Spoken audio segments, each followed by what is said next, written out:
Bismillahirrahmanirrahim.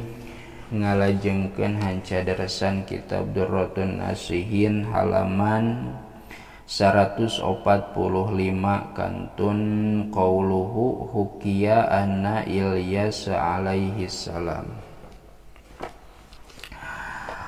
Hukiya dihikayatkeun naon anna Ilyasa lafad anna Ilyasa saestuna Nabi Ilyas alaihi salamu alaihi eta muga tetep ka itu Ilyas assalamu ari kasalametan. Khobar tina anna kana eta bukti itu Ilyas teh yauman dina hiji poe minal ayami tina sawarehna pirang-pirang poe.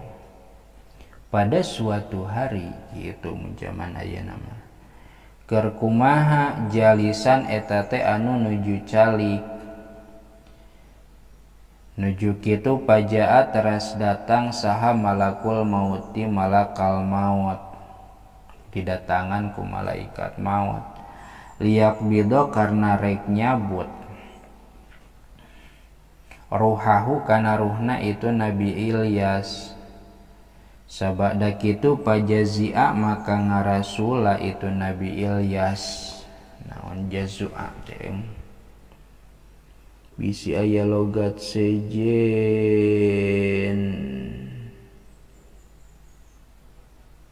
aya nu ngalogatan kagetnya pedah fazaun meureun aya nu kaget aya nu ngarasula sugana saja naon ya pajazia maka ngarasula atawa kaget itu Nabi Ilyas wabaka sareng nangis itu Nabi Ilyas bukaan kalawan nangis sadidan anu pohara. Sabada kitu pakola maka ngucap lahu ka itu Nabi Ilyas saha malakul mauti malakal maut narosnya eta malakal maut teh kana lafad ma hadzal jaza'u ma eta naon hadzal jaza'u ari ieu ngarasula wal buka'u sareng ceurik ya nabiyallahi he nabi Allah.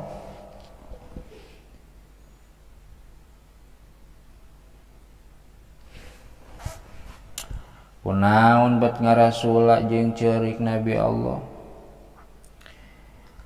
Ajazita ala dunya am alal mauti ajazita nah ngarasula anjeun teh ala dunya kana ninggalkeun alam dunya am alal mauti atawa kana maut.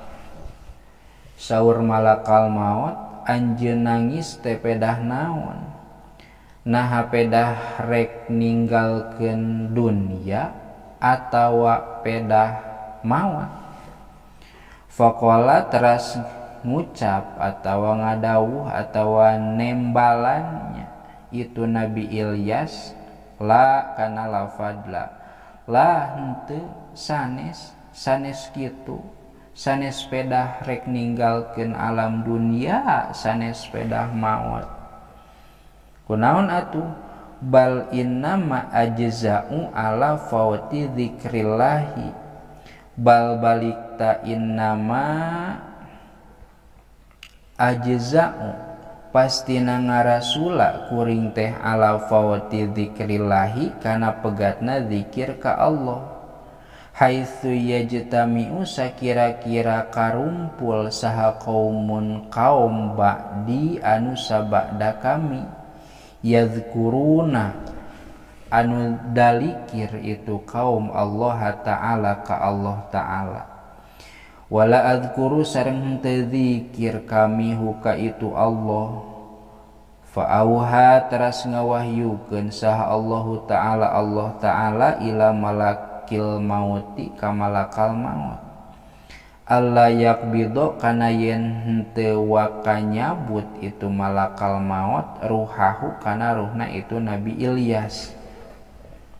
Fa innahu berarti kieu nya malakal maut datang ka Nabi Ilyas, tapi Nabi Ilyas kalah ceurik ngarasula. Ditaros ku malakal maut, kunaon anjeun ceurik? Nah pedah rek ninggalkeun dunia atawa pedah maut? Saur Nabi Ilyas lain, kami mah ceurik soteh pedah. Lamun teh mah ayeuna maot bakal pegat zikir ka Allah. Sedengkeun ari kaum sabada kami eta masih keneh dalikir ka Allah, ari kami geus teu dikir ka Allah.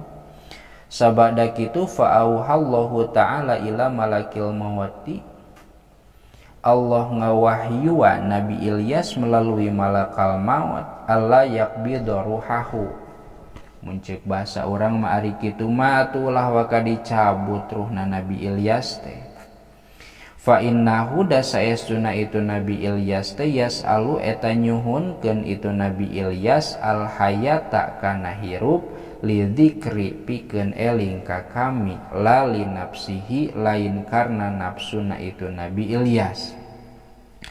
Da kudu ngantep anjeun hu ka itu Nabi Ilyas ya malakal mauti he malakal maut hatta ya Isa sehingga yen hirup itu Nabi Ilyas fi dzikri dina zikir ka kami. Wa yarta'a sareng ibadah itu Nabi Ilyas fi riyadhi munajati dina pirang-pirang taman munajatna ka kami ila akhiri dunia nepi ka tungtungna umur dunia. Tak jadi Nabi Ilyas mah kumalakal maut disumpingan teh nangis, nganangisna lain pedah rek ninggalkeun dunia, lain pedah kumaotna. Tapi ku pedah ku di maotan teh bakal pegat zikir ka Allah. Beda jeung urang, ari urang makan sieun maot teh sieun ku maotna, sieun ninggalkeun dunia anu panakna nya. Ari dina bahasa mah orang-orang oge sadar ieu dunia teh pana, dunia teh moal lila, dunia teh bakal hancur, tapi dititah ninggalkeun kana dunia mah berat. Sakedeung dunia lamun teu make dunia teh hese nya sakalian waktu ibadah oge. Titik An Utsman radhiyallahu ta'ala anhu, beda koma ieu mah nya. Cekap heula wallahu a'lam bissawab.